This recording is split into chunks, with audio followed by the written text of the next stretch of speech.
1975. Ed Roberts invente le premier micro-ordinateur, l'Altaïr. Le futur milliardaire Bill Gates, qui a alors 19 ans, écrit le premier langage de programmation pour micro. Bientôt, Steve Jobs et Steve Wozniak commercialisent l'Apple II, qui connaît un succès retentissant.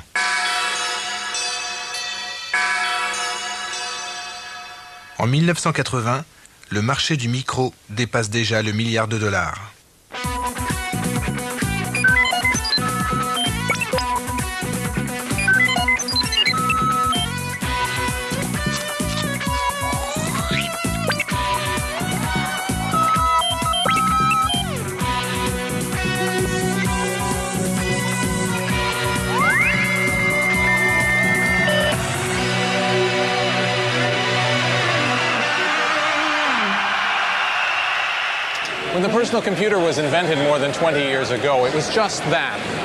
Il y a 20 ans, les micro-ordinateurs n'étaient que des joujoux électroniques destinés aux cinglés d'informatique. Les choses ont bien changé. Aujourd'hui, micro égale business.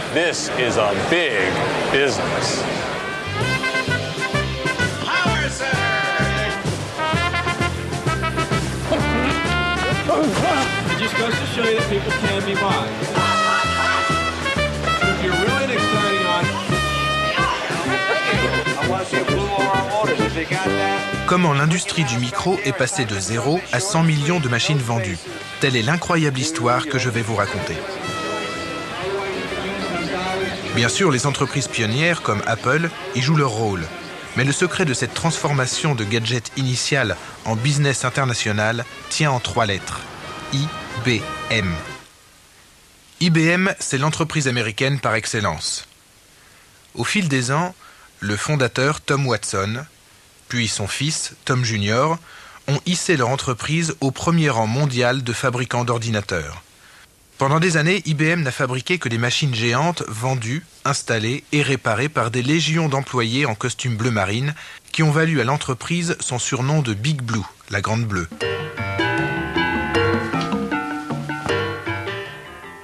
En 1980, la culture d'entreprise IBM des années 60 est toujours en vigueur. On dit alors qu'IBM ne licencie jamais personne, exigeant seulement de ses employés une obéissance sans faille. On dit aussi que les employés sont conservateurs, avec pour toute ambition de remplacer leur chef, et qu'ils occupent leur loisir à laver leur voiture.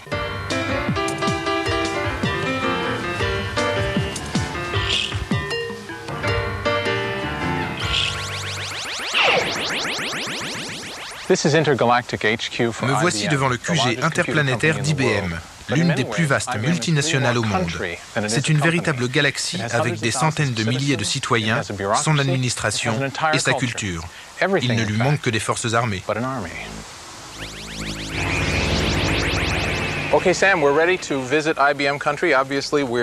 Je vais visiter la galaxie IBM en compagnie de Sam Albert, un ancien cadre de la société.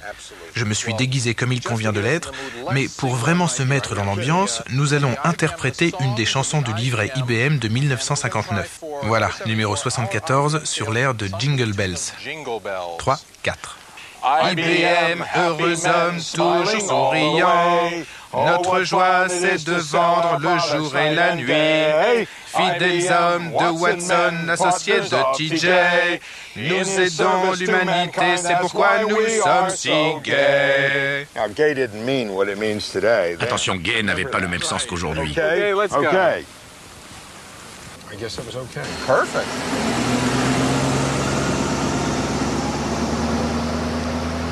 When I started at IBM, there was a dress code. Quand j'ai débuté à IBM, il fallait respecter un code vestimentaire officieux, mais obligatoire quand même. Chemise blanche et col amidonné. Le jour où j'ai commencé, un homme tiré à 4 épingles m'a arrêté à l'entrée de l'immeuble. Vous êtes de chez IBM ? Oui. Dans son costume 3 pièces, il m'a dit « Pourriez-vous remonter le bas de votre pantalon, s'il vous plaît ?» Avant que j'aie fait un geste, il s'en était chargé. « Et vous ne portez pas de fixes chaussettes ?» Comment ? « Mais vos chaussettes, elles ne tiennent pas, il vous faut des fixes chaussettes. » Et j'ai dû aller en acheter. IBM, c'est comme la Suisse. Conservatrice, bâillant d'ennui, mais prospère. Chaque décision à prendre étant débattue dans de multiples commissions, il était presque impossible d'en prendre de mauvaises. Ni même de décision tout court. IBM n'est que hiérarchie, procédure, immobilisme. Autant dire que tout y est long et lent. À la fin des années 70, les fabricants de micro-ordinateurs comme Apple connaissent une croissance tellement spectaculaire que même IBM ne peut l'ignorer. The Apple II, small, inexpensive, simple to use. Comment ? Il existe un nouveau marché pour les ordinateurs et IBM en est absent ? En 1980, le géant immobile décide d'entrer dans la danse. Des milliers de gens ont commencé à acheter ces petites machines et ils les adoraient. On en voyait dans les bureaux de nos clients parce qu'elles pouvaient réaliser des tâches pour lesquelles nos gros ordinateurs n'étaient pas prévus. JB wanted to know why I'm doing better than all the other managers. Apple était en train de devenir synonyme de micro-ordinateur. IBM ne pouvait laisser piétiner ses plates-bandes sans réagir. Ils en parlaient religieusement.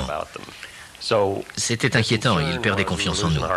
Il nous fallait notre propre micro pour redorer notre image. Pour la première fois de son histoire, IBM doit agir vite et personne ne sait comment s'y prendre. Personne, sauf un ingénieur, forcément un peu farfelu. En 1979, Bill Lowe dirige un petit laboratoire de recherche IBM à Boca Raton, en Floride.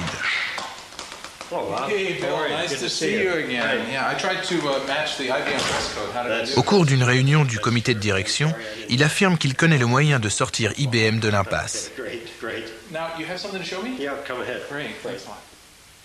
Frank Carey, qui préside le comité, l'écoute avec attention.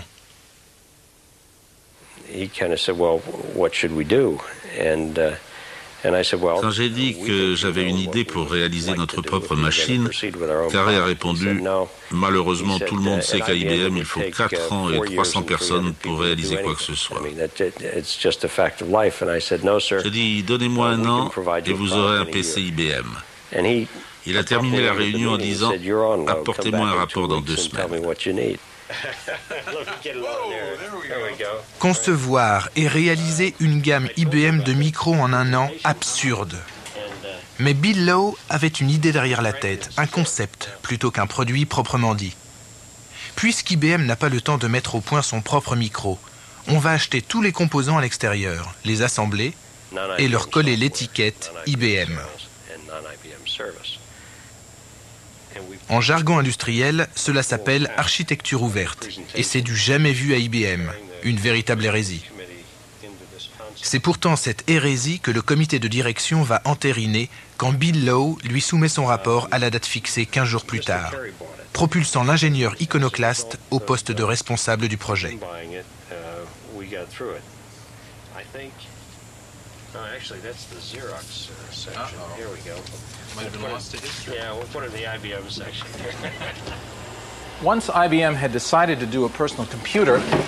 Mettons-nous à la place d'IBM en 1980. De quoi avons-nous besoin pour assembler notre PC ? Une unité centrale. Un moniteur. Un clavier. Et voilà un PC. Enfin presque. Il en manque encore la moitié. Leçon numéro 2 du cours d'informatique élémentaire. Dans un PC, on a d'un côté l'élément matériel et de l'autre l'élément logiciel, c'est-à-dire les programmes.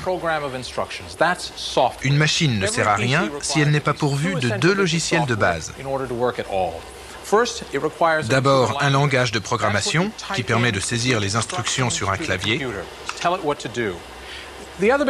Ensuite, un système d'exploitation.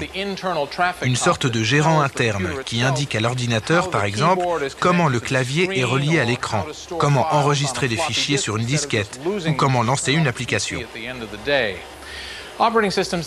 Les systèmes d'exploitation portent des noms comme Unix, MS-DOS ou autres. Des noms rébarbatifs, mais qui ont fait de Bill Gates l'homme le plus riche du monde. Une histoire très édifiante. IBM, donc, a décidé de se procurer des logiciels pour micro. Mais à qui les acheter? En 1982, deux hommes se partagent le marché. Gary Kildall, 39 ans, docteur en informatique, et un tout jeune homme de 24 ans, Bill Gates. Sa société, Microsoft, n'est encore qu'une petite entreprise. Son créneau, les langages de programmation dont elle est le principal fournisseur sur le marché naissant de la micro-informatique. Gary Kildall, quant à lui, vend le système d'exploitation que tous les micros utilisent, le CPM. C'est lui-même qui a inventé ce premier système pour micro.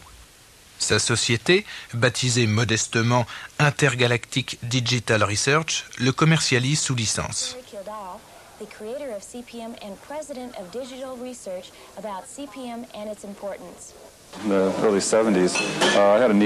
J'avais besoin d'un système d'exploitation.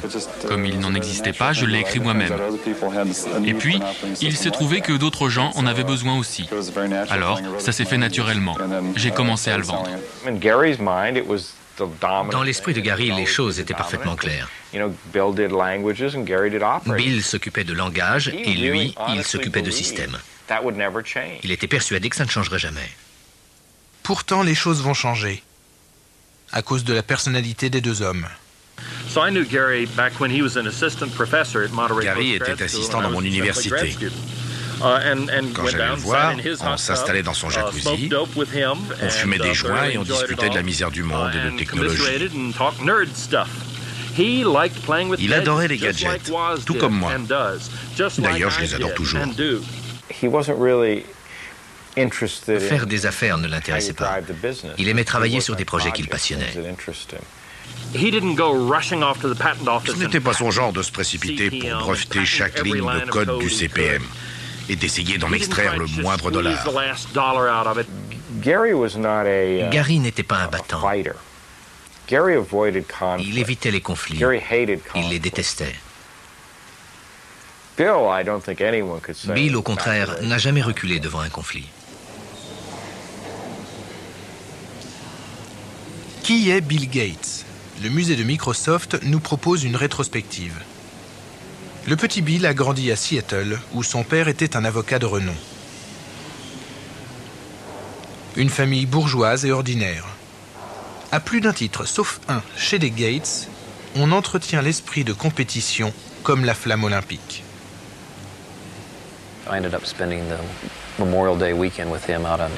Je me souviens d'avoir passé un week-end chez sa grand-mère. Tout était prétexte à compétition. Même les invités devaient participer. Il y avait des enjeux pour tout. Qu'on joue aux cartes, au ballon ou qu'on se baigne. Le gagnant était toujours récompensé et le perdant toujours sanctionné. Un jour, on était dans la maison de ses parents. Bill tenait mordicus à me montrer qu'il était capable de faire un puzzle en 4 minutes. Sur la boîte, il était marqué « Si vous êtes un génie, vous ferez ce puzzle en 7 minutes ». Il voulait absolument le défaire et le refaire devant moi. Je lui ai dit « Non, c'est pas la peine, je te crois sur parole ». Bill Gates semble vivre dans un monde à part. Quand il travaille, il ne faut pas lui demander de penser à quoi que ce soit d'autre. La veille d'un salon à New York, notre démo s'est plantée. Bill a travaillé dessus toute la nuit. Le matin, ça ne lui est pas venu à l'esprit de s'arrêter 10 minutes pour aller prendre une douche. Pourtant, il en aurait eu bien besoin ce jour-là.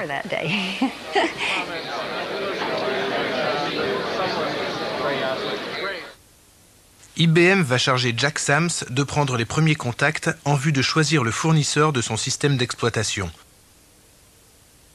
Entre Gary Kildall et Bill Gates, Jack Sams choisit de téléphoner à Bill Gates.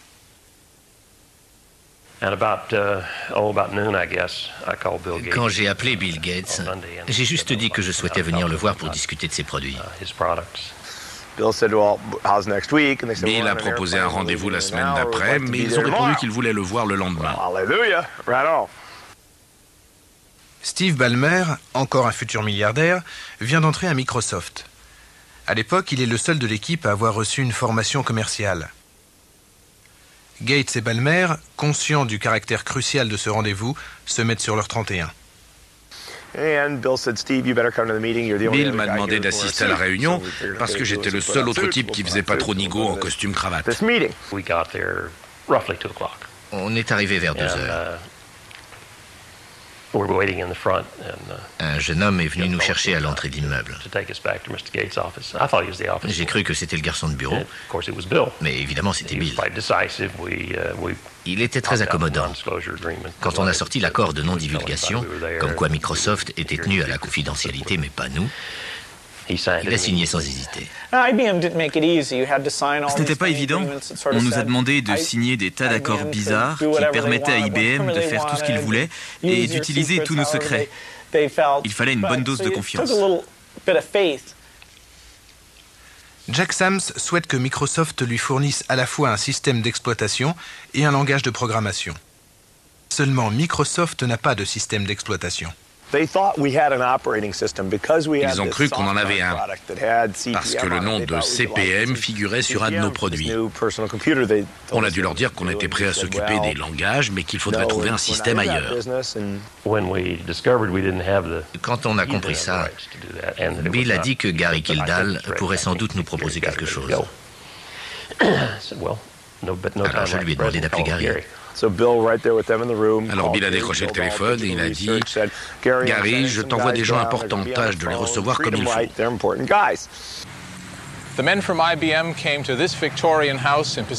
Alors les hommes d'IBM prennent l'avion pour la Californie et se rendent dans cette maison, le siège de Digital Research. Recevoir la visite de représentants d'IBM, c'est comme si la reine passait prendre le thé, comme si le pape venait demander conseil, comme si Dieu lui-même frappait à la porte. Qu'ont fait Gary et Dorothy Kildall? Ils les ont renvoyés.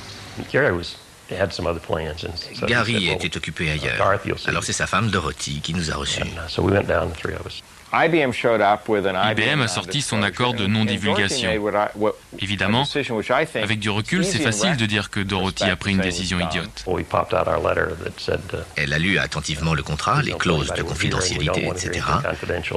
Et elle a déclaré « Je ne peux pas signer ça ». Elle a fait son boulot. Elle a appelé un avocat pour examiner cet accord de non-divulgation.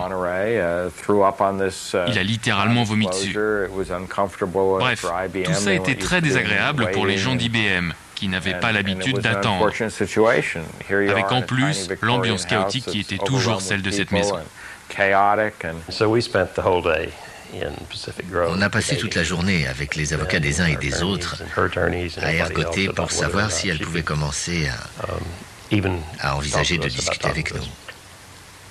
Et on est parti.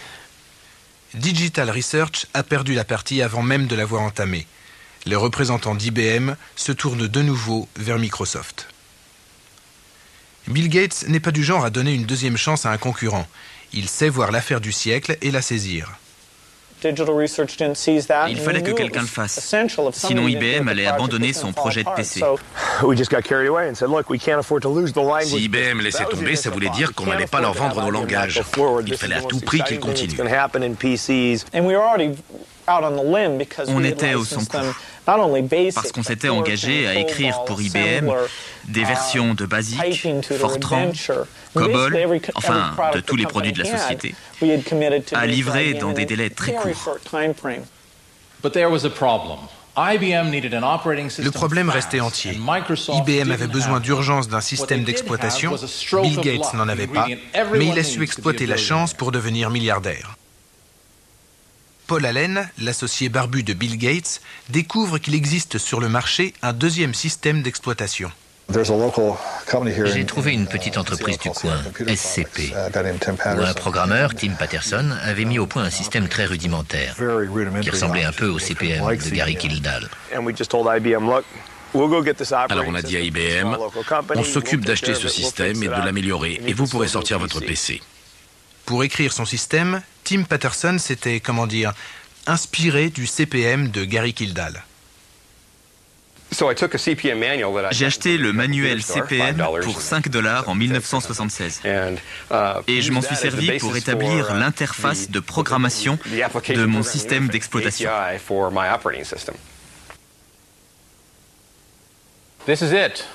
Le voilà, le système de Tim Patterson. À l'origine, il s'appelait QDOS. IBM et Microsoft l'ont rebaptisé PC-DOS. Mais quel que soit son nom extérieurement, il ressemble comme un frère à CPM. J'ai les deux systèmes sur cet ordinateur et franchement, j'ai du mal à les distinguer. Les commandes sont les mêmes, les répertoires aussi. Une seule différence visible. Le lecteur de disquette s'appelle A sous PC-DOS et C sous CPM. Pourtant, l'un va rapporter des milliards et l'autre va disparaître. Dans l'industrie micro, le jackpot va toujours à l'exploitant d'une invention et pas à l'inventeur. Dans ce cas, il n'ira ni à Gary Kildall, ni à Tim Patterson. Reste pour Microsoft à acquérir les droits de ce système d'exploitation. On est allé les trouver en disant « On veut acheter ces droits ». Comme toutes les petites entreprises, SCP avait besoin d'argent et a accepté de commencer à négocier. Finalement, on a conclu un accord. On a acheté tous les droits sur le système d'exploitation pour $50,000. L'affaire du siècle. L'affaire qui remplira de milliards les poches de Bill Gates et de Paul Allen, permettant à celui-ci de s'acheter des jouets de ce genre, un gymnase et toute une équipe de basket rien qu'à lui. Microsoft a acheté un système d'exploitation pour $50,000 et l'a revendu sous licence dans le monde entier à près de $50 pièce. Le PC d'IBM est lancé en août 1981, un événement qui va bouleverser à jamais le marché des micros. La très sérieuse IBM apporte à l'industrie micro la crédibilité qui lui manquait. Son PC a été délibérément dessiné pour rassurer les chefs d'entreprise. Il s'agit bien d'un outil de travail, pas d'un gadget ou d'une console de jeu. Mais comme un ordinateur personnel se doit de garder un visage humain, la Grande Bleue se permet un petit sourire dans sa campagne publicitaire. Pas besoin d'être riche ni savant pour avoir accès à cet outil de haute technologie.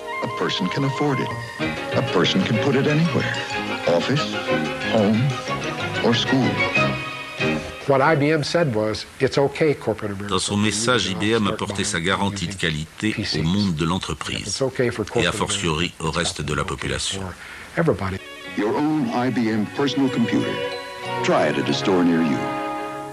Malgré ce qu'affirme la publicité, la machine elle-même n'est pas meilleure que celles qui sont déjà sur le marché.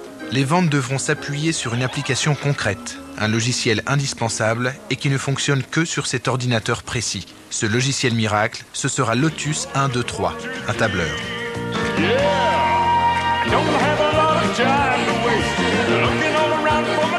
Lotus sera le premier éditeur de logiciels à gagner des millions.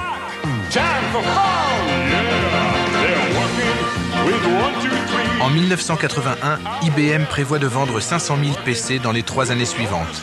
En fait, ils vont en vendre plus de 2 millions. Euphorique, c'est le mot. On en avait vendu 2-3 millions. Du coup, tout le monde s'est mis à penser à 100 millions. On est passé de la sous-évaluation à la surévaluation. Tous les PC vendus par IBM fonctionnent sous DOS, le système d'exploitation de Microsoft. Au début, la société de Bill Gates ne gagne pas grand-chose à cause des termes de son accord avec IBM, mais elle mise sur l'avenir et son avance sur ses concurrents.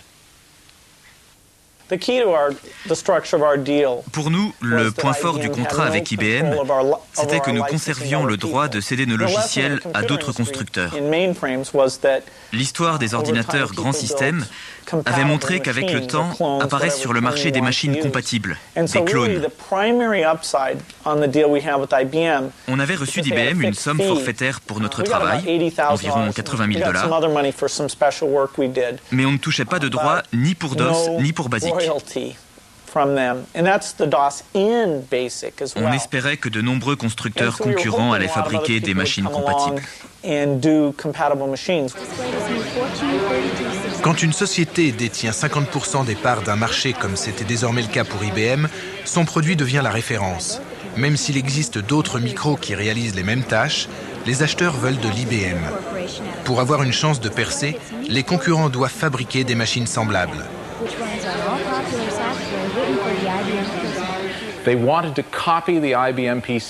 Ils doivent copier le PC d'IBM. Et il existe un moyen de le faire légalement, la rétro-ingénierie.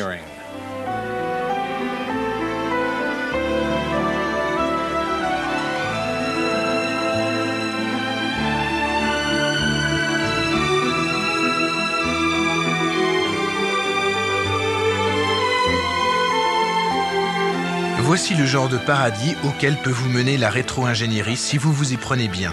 Ce modeste cabanon dans la montagne appartient à Rod Canyon, un des fondateurs de la société Compaq. En 1982, Rod Canyon et 3 de ses collègues ingénieurs chez Texas Instruments veulent créer leur propre entreprise. Mais ils ne savent pas quoi inventer. Ils tiennent leur idée après avoir gribouillé un schéma sur un coin de nappe dans un snack bar. Ils vont fabriquer une version portable du PC d'IBM et parvenir à leur fin grâce à la rétro-ingénierie. La rétro-ingénierie part du produit fini, le décortique et l'analyse pour comprendre comment il fonctionne, dans le but de créer un produit identique, ou du moins qui réalise le même travail.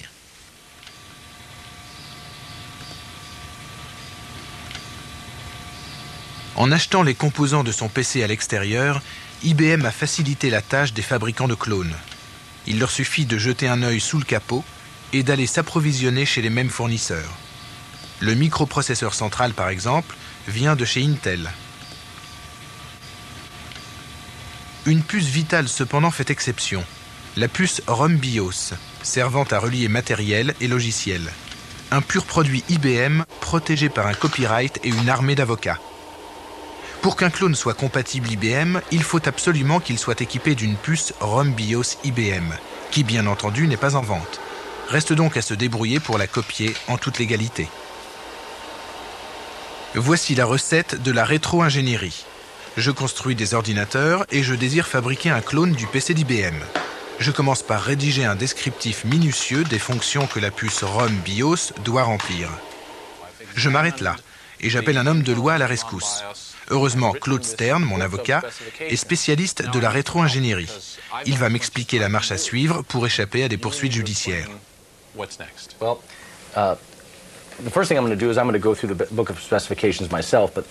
Premièrement, Bob, vous disparaissez du processus. Vous avez vu le produit original, le produit cible. Vous êtes donc contaminé, souillé. À partir de maintenant, nous allons travailler exclusivement avec des gens propres, ceux qu'on appelle des vierges. Ce qui n'est pas mon cas. En effet. Donc, nous allons engager une équipe d'ingénieurs qui n'ont jamais vu le ROM BIOS d'IBM et qui ne l'ont jamais utilisé. On va les soumettre à un test de virginité. Jurez-vous n'avoir jamais tenté de démonter ou décompiler un produit IBM quel qu'il soit. Ensuite, les vierges avérés sont enfermés à double tour et on leur interdit tout contact avec le monde extérieur jusqu'à ce qu'ils aient réinventé la puce ROM BIOS d'IBM. Grâce à mon descriptif, ils connaissent l'état des données avant et après leur passage par la puce. À partir de là, ils émettent des hypothèses sur ce qui leur arrive dans la puce. Hypothèses qu'ils testent et retestent jusqu'à ce qu'ils aient mis au point une puce qui se comporte exactement comme le ROM BIOS cible. Il a fallu plusieurs mois, 15 programmeurs chevronnés et $1 million à Compaq pour réussir ce tour de force. Le premier ordinateur Compaq voit le jour en novembre 1982.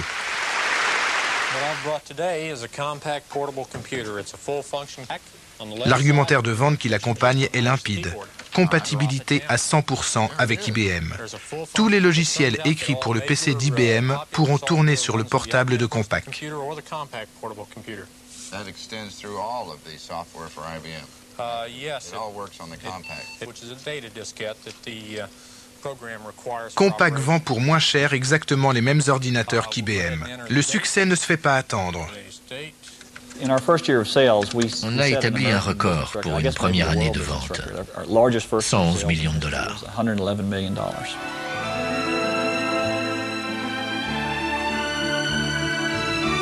Et voilà comment Rod Canyon a pu s'offrir son cabanon à la montagne dans la région des États-Unis où l'immobilier coûte le plus cher.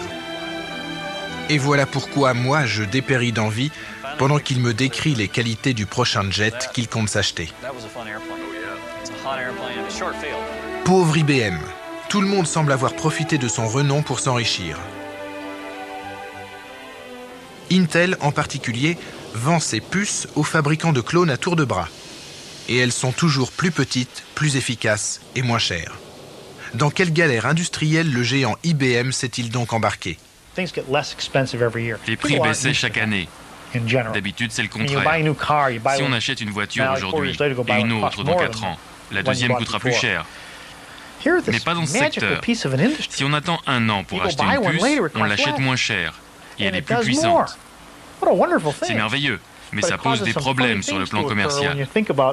Dans un secteur où les prix baissent, il faut vendre ses produits très vite, sinon ils valent moins cher.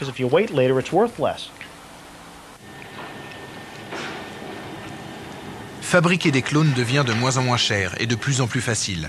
On peut même se procurer des puces ROM BIOS garantie vierge.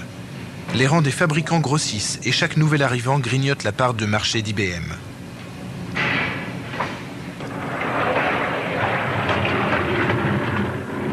Le géant est obligé de s'aligner plus ou moins sur les prix du marché, mais ces énormes frais généraux engloutissent les bénéfices.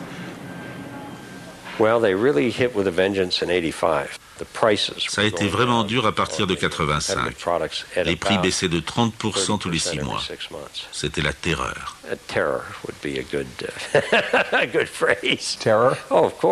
On vendait beaucoup d'articles, mais on n'arrivait pas à dégager de profit. Tous ces fabricants doivent équiper leurs machines d'un système d'exploitation. Pas n'importe lequel. Le DOS de Microsoft. Le même que celui d'IBM. Compatibilité oblige. Au milieu des années 80, Microsoft connaît une croissance exponentielle. Bientôt, elle comptera des milliers d'employés. Bill Gates désire toujours conserver la maîtrise totale des opérations. Il invente une culture d'entreprise qui lui permettra de satisfaire son aspiration d'adolescent à dominer les autres et son désir d'adulte de les inspirer. Microsoft recrute exclusivement des jeunes diplômés, sans aucune expérience du monde du travail.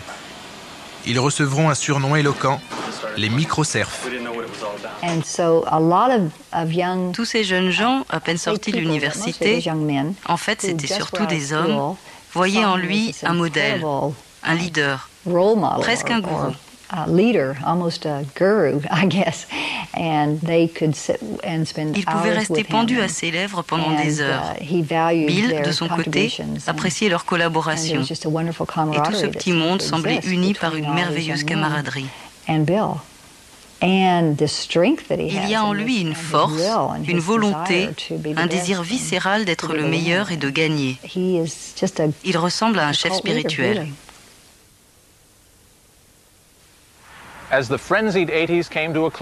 À la fin des années 80, IBM comprend que l'architecture ouverte était une erreur. Elle espérait que son renom seul serait suffisant pour dominer le marché. Deuxième erreur. Son infrastructure pesante l'empêche d'être aussi flexible et compétitif que les fabricants de clones. Ses parts de marché ne cessent de diminuer. Il faut changer de cap. IBM décide de construire une nouvelle gamme incopiable, entièrement fabriquée en interne et munie d'un système d'exploitation vendu seulement par IBM. Ce nouveau système s'appelle OS 2. IBM se charge de concevoir les spécifications du logiciel et demande à Microsoft de participer, mais uniquement au niveau de la rédaction du code. Or, avec OS 2, IBM ambitionne bel et bien de supplanter Microsoft sur le marché des systèmes. Pourtant, Bill Gates accepte de collaborer. IBM a beau connaître quelques difficultés, son poids sur le marché est toujours énorme. Et à Microsoft, on est prêt à toutes les concessions pour demeurer aux côtés du géant. On était dans la situation de quelqu'un qui essaye de chevaucher un ours. L'ours se débat et essaye de le vider. Mais il faut s'accrocher. Parce que quand on a affaire à un ours, il vaut mieux être dessus que dessous. Dans l'industrie micro, l'ours c'était IBM et on était décidé à rester sur son dos. Les gens ont oublié à quel point l'influence d'IBM dominait le secteur tout entier. Ça paraît incroyable aujourd'hui, mais c'était vraiment comme ça. Depuis toujours, entre IBM et Microsoft, c'est le choc des cultures. D'un côté, des administrateurs en costume-cravate, enlisés dans les procédures. De l'autre, des post-adolescents cinglés d'informatique. À IBM, ils ont le culte des kilolocs. Un kiloloc égale 1000 lignes de code. C'est un projet de 10 kilolocs ou de 50 kilolocs? Ils voulaient en faire le seul critère de rémunération. On a essayé de les convaincre que c'était absurde. Si on a une bonne idée pour faire en 4 kilolocs la même chose qu'en 20 kilolocs, c'est beaucoup plus efficace. Et on devrait gagner moins d'argent alors que le résultat est meilleur. Les kilolocs, c'est la méthodologie. Rien que d'y penser, ça me hérisse encore. Quand j'ai pris mon poste en 89, d'énormes moyens avaient été affectés à OS2, tant chez Microsoft que chez IBM. J'ai rencontré Bill Gates plusieurs fois et on est vite tombé d'accord. À la façon dont il était mené, le projet n'aboutirait jamais. En outre, au vu des contrats, il était clair que ceux qui contrôlaient le projet, c'était Microsoft.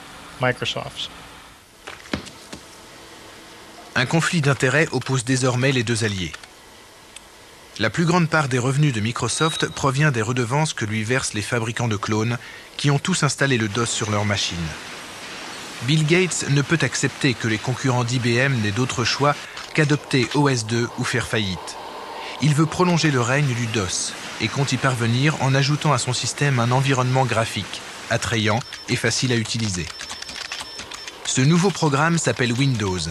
Tout en continuant à travailler sur OS2, Bill Gates investit des millions de dollars dans son développement et charge le timide et réservé Steve Ballmer d'en faire la publicité.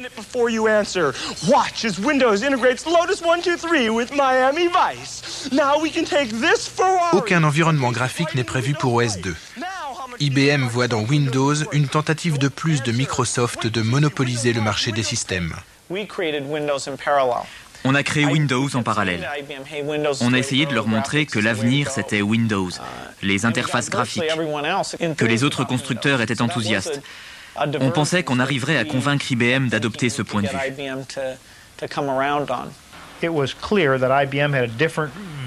Microsoft et IBM ne concevaient pas du tout leur relation de la même façon. À qui la faute? À Microsoft? Peut-être, en partie. En fait, les torts sont partagés. Je ne vois dans toute cette histoire qu'une mauvaise opération commerciale de la part d'IBM.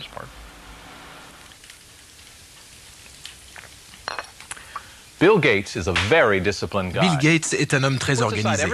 Il met de côté tout ce qu'il doit lire et 2 fois par an, il s'enferme pendant 1 semaine pour se plonger dans la lecture. Au cours d'une de ses retraites studieuses, il décide que ce n'est plus dans l'intérêt à long terme de Microsoft de suivre aveuglément IBM.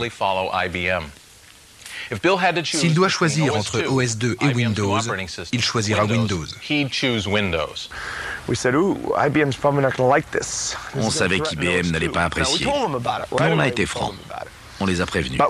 Ça leur a pas plu, on l'a fait quand même. On leur a même proposé de leur vendre sous licence. Pour nous, le plus avantageux, c'était l'association. IBM diffuse un logiciel, nous on se charge du développement. C'est seulement après qu'ils aient coupé les ponts qu'on s'est dit « maintenant on est tout seul ». Ce qui était vraiment terrifiant. On a négocié pour qu'il participe avec nous au lancement de Windows 3. Mais il ne nous proposait que des accords désavantageux qui leur auraient permis de nous prendre Windows. On a refusé de signer. Jack Sams, l'initiateur de l'alliance IBM-Microsoft, assiste impuissant à l'inévitable divorce.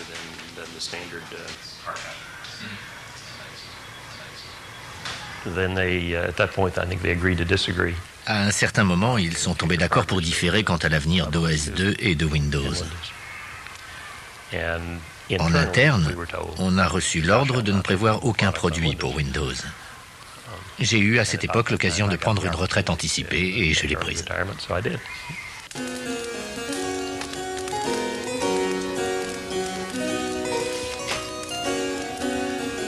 La tactique d'IBM se révélera désastreuse. Le laboratoire de Boca Raton où le PC d'IBM est né est aujourd'hui à l'abandon.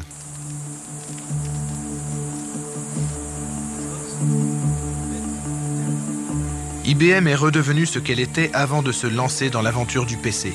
Une grande entreprise très rentable, leader sur le marché des ordinateurs grand système. IBM aurait pu dominer entièrement le marché des micros. Comment se fait-il qu'elle ait mordu la poussière? Peut-être n'était-elle pas assez flexible pour survivre dans l'univers micro. Peut-être a-t-elle gâché sa chance, faute d'être suffisamment sur ses gardes.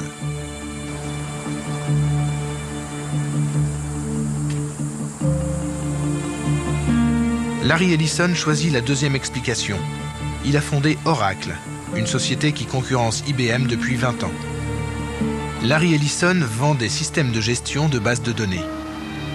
Il est célèbre pour son franc-parler. IBM a commis la plus grosse bourde qu'une entreprise ait jamais commise. Fabriquer un PC Microsoft Intel et prétendre que c'était un produit IBM. Ils étaient au premier rang des fabricants de micros. C'est ahurissant qu'ils aient pu être redevables pour un tiers de la valeur de leurs produits à Intel et pour un autre tiers à Microsoft, comme ça, par inadvertance. Aujourd'hui, ces deux entreprises valent environ 100 milliards de dollars. Qui d'entre nous peut s'offrir une erreur de 100 milliards de dollars? Tandis qu'IBM abandonne ses bâtiments, Microsoft s'agrandit.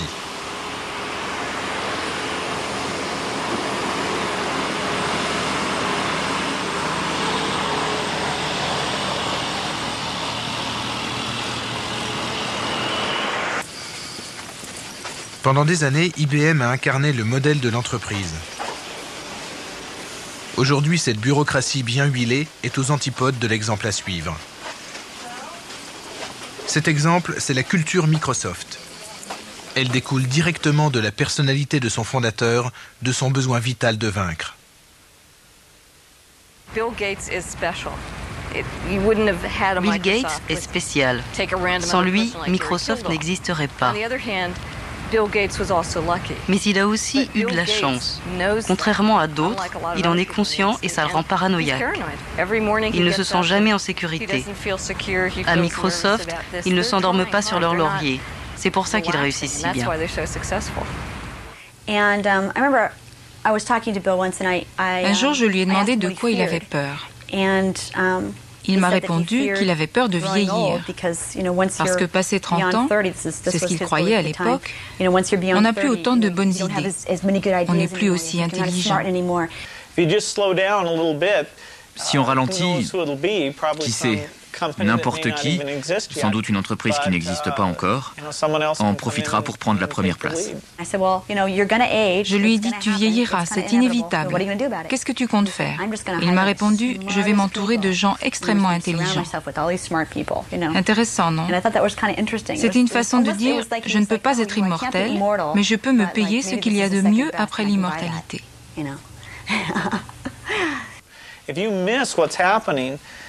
Si on rate le coche, ce qui est arrivé à IBM et à beaucoup d'autres risque d'arriver à Microsoft. Personne n'occupe de position garantie dans la technologie de pointe. Il faut sans arrêt se remettre en question, améliorer ses performances, chercher des idées neuves.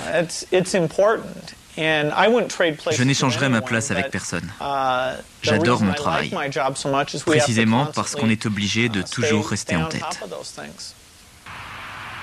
Le logiciel Windows, responsable du divorce entre IBM et Microsoft, a propulsé Bill Gates très loin devant ses rivaux. La première version qui fonctionnait vraiment est sortie en 1990 et a fait un triomphe. D'où viennent les bonnes idées à l'origine de Windows? Pas de Microsoft, bien entendu.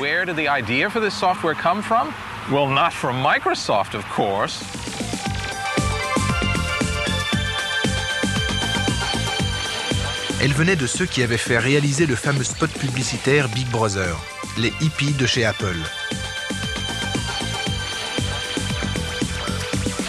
Alors que Microsoft et IBM s'unissaient pour fabriquer des ordinateurs destinés au monde sérieux de l'entreprise, Apple s'était lancé dans une grande aventure.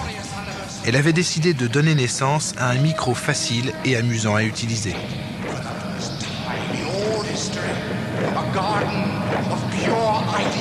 En 1984, après des années de travail, le Macintosh et sa campagne publicitaire voient le jour.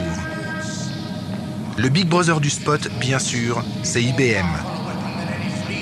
Mais Apple s'est trompé de cible. C'est du petit frère Bill Gates qu'elle aurait dû se méfier.